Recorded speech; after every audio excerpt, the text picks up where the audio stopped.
From the heart of Africa, Burkina Faso shines anew. The Africa spoke.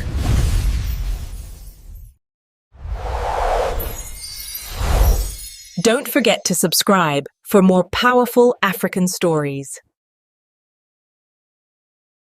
Burkina Faso is about to release 1.2 million rabbits straight into the desert, not onto farms, not into parks, into a blazing ocean of sand where almost nothing survives. Sounds insane? To most outsiders, it's beyond insane. It's reckless. Environmental critics in Europe are already warning this could turn into a disaster, comparing it to Australia's infamous rabbit plague. Political commentators in the West, some are calling it a PR stunt, a flashy distraction from deeper national issues. But for the people of this small West African nation, it's not madness, it's a last stand, a desperate, calculated strike against the death of their land. And in their eyes, the real gamble isn't releasing the rabbits. It's doing nothing and watching their country dry up. Right now, the desert is winning. Every year, thousands of acres of farmland vanish under waves of scorching dust. Wells run dry, cattle collapse in the heat, and children grow up never knowing what a green field looks like. This isn't just an environmental crisis, it's an erasure of identity. And yet, one man has decided to fight back.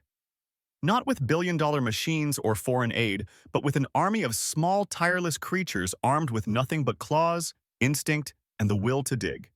His name is Ibrahim Traoré. And if you've never heard of him before, you're not alone. Outside of West Africa, most people couldn't point him out in a lineup.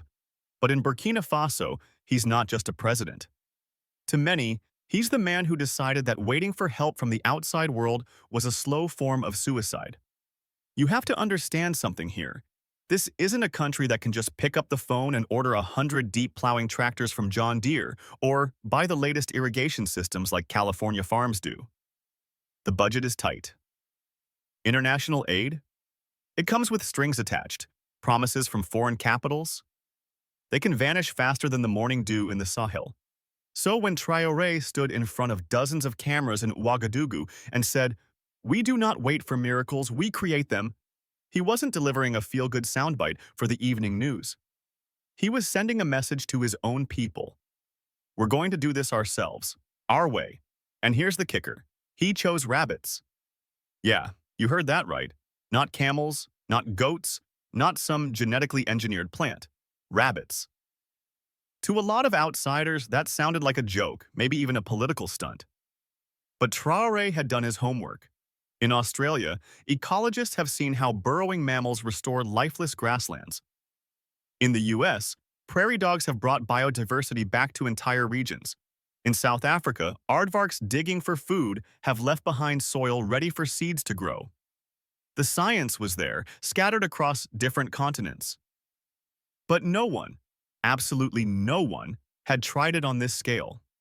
1.2 million animals released into 100,000 hectares of dead, cracked land. Now, stop for a second and think about that number. 1.2 million. If you lined them up nose to tail, that's longer than the Great Wall of China. If each one dug just a few tunnels a day, you'd have an underground network stretching across the country in months. These aren't just cute furry animals. They're living, breathing, non-stop earth movers, each one carrying the potential to change the destiny of a nation. From my point of view, this isn't just about ecology. It's about pride, about refusing to be told, you can't. And honestly, I wonder, if your own country was running out of fertile land, would you dare to gamble everything on a plan the rest of the world calls insane? If you think yes, type it in the comments. If you think no, I want to know why. Because trust me, this conversation isn't just about Burkina Faso. It's about all of us. But to see why Traoré believes in this so deeply, we need to dig into, pun intended, exactly how these animals could turn dead sand into living soil. And that's where the science gets really interesting. All right, so rabbits. I mean, of all the things you could throw at a desert, giant machines, massive irrigation canals, cloud seeding planes, you pick rabbits? Yeah, it sounds nuts. But here's the thing. Once you see the science, it actually makes way more sense than it should. First, Let's talk design. Not design like cute floppy ears. I mean nature's engineering. Rabbits are basically little biological excavators. Strong hind legs for power, sharp claws for digging, and the instinct to burrow all day, every day. They create these elaborate tunnel systems, not just little holes, but whole underground neighborhoods. And those tunnels are magic for dead soil. Why? Well, when the soil's hard and compact, water just runs off. Like pouring water on a slab of concrete. Nothing soaks in.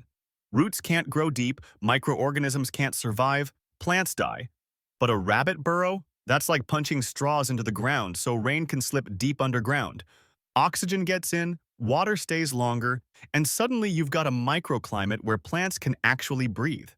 And get this, their poop? It's basically high-grade organic fertilizer, rich in nitrogen, phosphorus, potassium. Farmers pay good money for that in a bag. Rabbits? They make it for free, and they deliver it directly into the soil while they're digging. No tractors, no fuel, no spare parts from overseas. Let's crunch some numbers for a sec. If Burkina Faso tried to restore 100,000 hectares with machines, you'd need hundreds of deep plowing tractors. Each one costs hundreds of thousands of dollars, plus diesel, plus maintenance, plus imported parts. The bill? Hundreds of millions. And when the money runs out, the machines stop. With rabbits, the cost drops by over 90%, and they reproduce fast. You're literally growing your workforce for free. Now, here's where the American angle comes in. In the US, prairie dogs do almost exactly this. They aerate the soil, improve water infiltration, create habitat for other species. In some regions, when prairie dog populations were wiped out, the land degraded fast. And when they were reintroduced, boom, the grass came back, birds returned, ecosystems revived. Americans who've studied prairie restoration know this isn't just some wild African gamble. It's a proven concept, just never on a scale like this. And yeah, I can hear some of you saying, but what if they overpopulate? What if they destroy crops later? Hold that thought, because the team's already thought about that. We'll get to it. But before we talk risks, here's something to chew on. In South Africa, aardvarks do this accidentally just by hunting ants and termites. They're digging leaves behind pits that collect rainwater, and seedlings grow there naturally. In Australia, protecting burrowing batongs brought dead land back to life. This is nature's own version of land restoration. It just needed someone bold enough to put it on steroids. So yeah, when you put the science and the math together, rabbits in the desert stops sounding like a joke and starts looking like, well, maybe the smartest crazy idea I've heard in a long time. If you were in charge, would you take this route? Or would you play it safe and stick to the old ways, even if those old ways haven't been working? I'm seriously curious. Comment below. Let's see where people land on this. Of course, every smart, crazy idea comes with its critics. And this one, oh man, they've been loud. Let's talk about the backlash. And here's where things get spicy. Because the moment Traoré announced the plan, the criticism started flying in faster than a desert sandstorm. Some Western newspapers called it a political stunt, like he was just trying to distract people from other problems. Others flat out laughed. Rabbits? In the desert? Is this a cartoon? And then there were the environmental purists who went, wait, are you insane? Rabbits can be an invasive nightmare. Now, to be fair, they're not pulling that out of thin air. Look at Australia in the 19th century. European settlers brought rabbits, and within decades they'd multiplied into the hundreds of millions, wiping out crops and causing massive ecological damage. That's still a scar in Australia's history. So yeah, the fear isn't baseless. But here's where it gets interesting. Traoré and his team knew this history. They didn't ignore it, they studied it. The plan isn't dump rabbits in the sand and hope for the best. No, it's a controlled rollout. There are designated zones, fencing, and biological population controls in place. Once the soil in a zone reaches a certain health level, the rabbits get moved or their numbers are reduced. And get this, the project includes planting fast-growing shade trees in those zones. Why? Because rabbits are most active when they're not overheating, and the shade stabilizes the microclimate. That means the burrowing work goes on longer each day, especially in peak summer heat. Now, let's flip this and look at it from a political lens. Some critics in Europe and America basically said, why not just buy the machinery? Why not use the modern tech everyone else uses? And Traoré's response? Brutal and simple. Because we don't have hundreds of millions to spend on imported steel that will break down, need parts from abroad, and drain our budget dry. And you know what, I get it, and because once you've seen how aid often works or doesn't, you realize that self-reliance isn't just about pride, it's about survival. You can't fix a desert if your tools get stuck in customs for 3 months.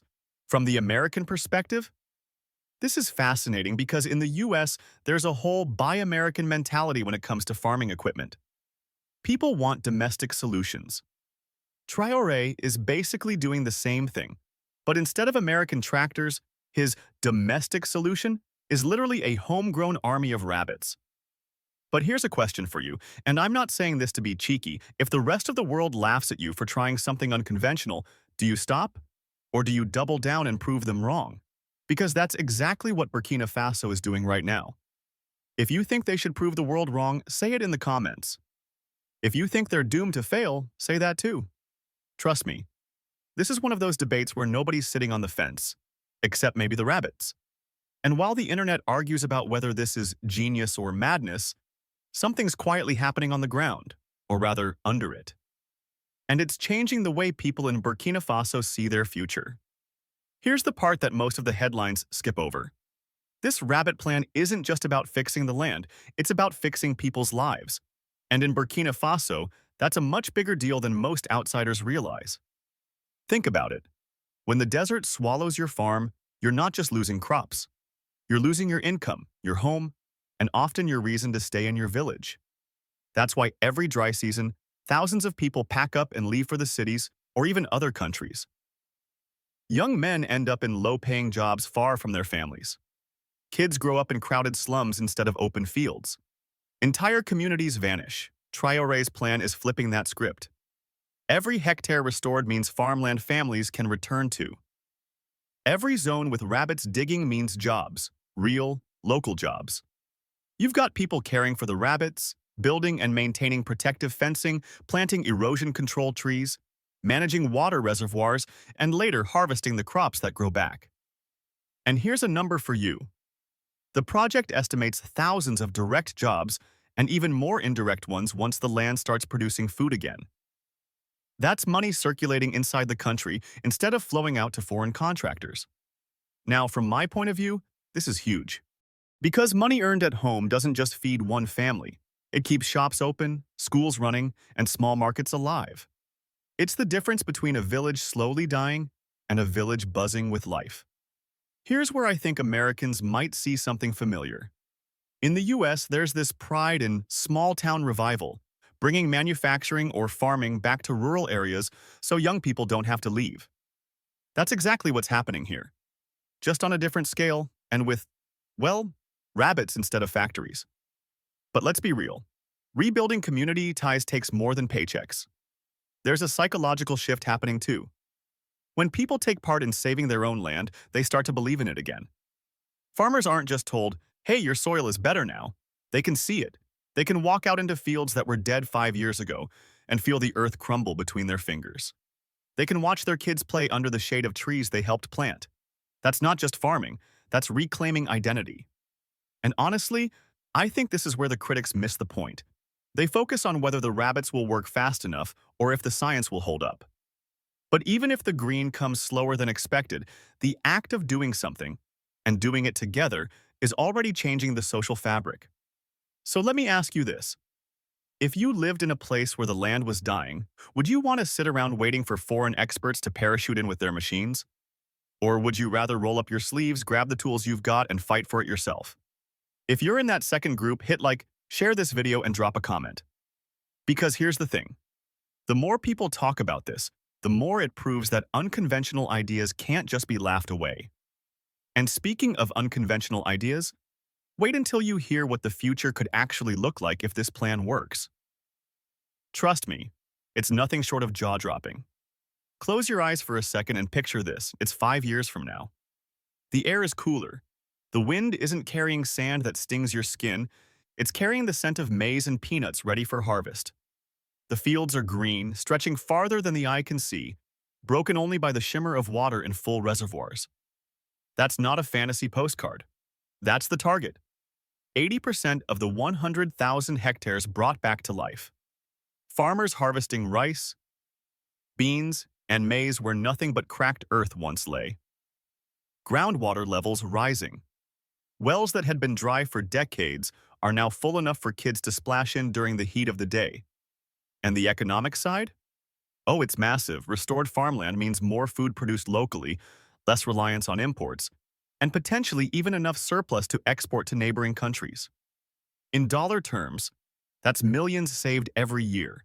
Money that can go into schools, healthcare, and infrastructure instead of foreign food shipments. Now here's a twist you might not have seen coming. If this works here, it won't just stay here. The plan is already being watched by other Sahel nations like Mali, Niger, and Chad. These countries are losing millions of hectares to desertification each year. If Burkina Faso can prove rabbits can flip that trend, we're talking about a model that could reshape the entire edge of the Sahara. From an American perspective, this is intriguing for another reason. The U.S. Southwest, Arizona, New Mexico, parts of Texas, is facing its own battles with water shortages and soil degradation.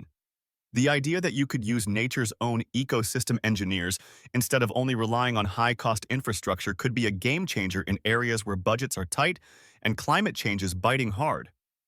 And before you roll your eyes at that, remember this. Prairie dogs, a close ecological cousin to the rabbit in function, have been called keystone species in American grasslands. Take them away, and the land collapses. Bring them back, and the revival can be dramatic. So yeah, maybe there's more in common between Burkina Faso and the US than people think. So let me throw this out to you. If you knew your local desert or dried up farmland could be brought back in just 5 years, would you want your leaders to try it? Or would you rather they keep talking about it while nothing changes? If your answer's the first one, share this story. Because ideas like this only spread if people talk about them. And who knows, maybe one day you'll see a rabbit army in your own backyard.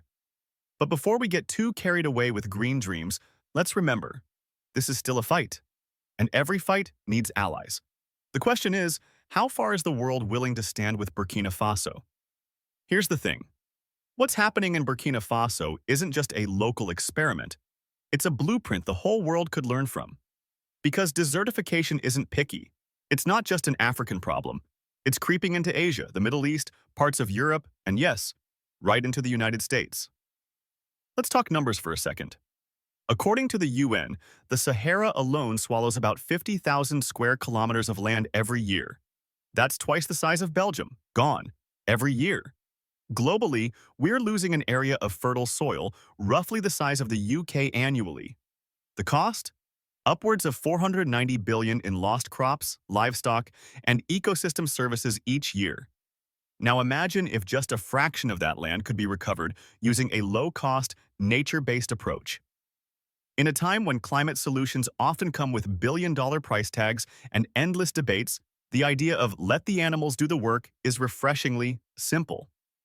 From the American point of view, this could be big.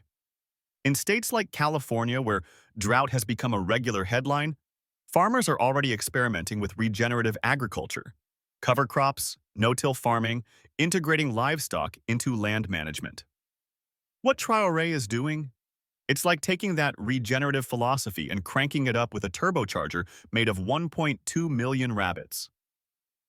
But here comes the pushback. Critics say, why should the rest of the world care? Let Burkina Faso handle its own desert. That's a short-sighted view. Climate and ecosystems don't respect borders. Every hectare of restored land in the Sahel helps slow down dust storms that can travel thousands of miles, even across the Atlantic. That's right. Particles from the Sahara reach as far as the Caribbean and the U.S. East Coast, which means what happens there can literally end up in the air you breathe here. So, do you care now? And here's where I think the global conversation gets interesting. Should the international community step in to help scale this? Or should they stay hands-off and see if Burkina Faso can pull it off alone? Because there's a fine line between offering support and taking over the project. I'll tell you what I think. Partnerships could make this unstoppable. Sharing research, providing some initial resources, helping monitor biodiversity, without turning it into another aid dependency trap. It's a chance for countries, including the US, to prove they can collaborate without controlling. So here's my question to you. If your tax dollars were going to support environmental projects abroad, would you be okay with funding something like this? Or would you rather see all that money stay within your own borders, even if the global benefits reach you anyway? If you've got a strong opinion, don't just sit on it. Put it in the comments. Because the way we answer questions like this will shape how fast solutions like this spread or die on the vine. And speaking of shaping the future, let's end with a story. One that takes us right into the heart of a village where this rabbit revolution is already leaving its mark. Let me take you to a place called Koro, a small village in northern Burkina Faso. A few years ago, this place was a ghost. The fields were bare, the wells bone dry, and the only sound you'd hear was the wind dragging sand across cracked earth. People left in waves. By 2020, the population had dropped by half. Now, fast forward to today. You step into Koro, and the first thing you see is green. Not endless, not perfect, but green.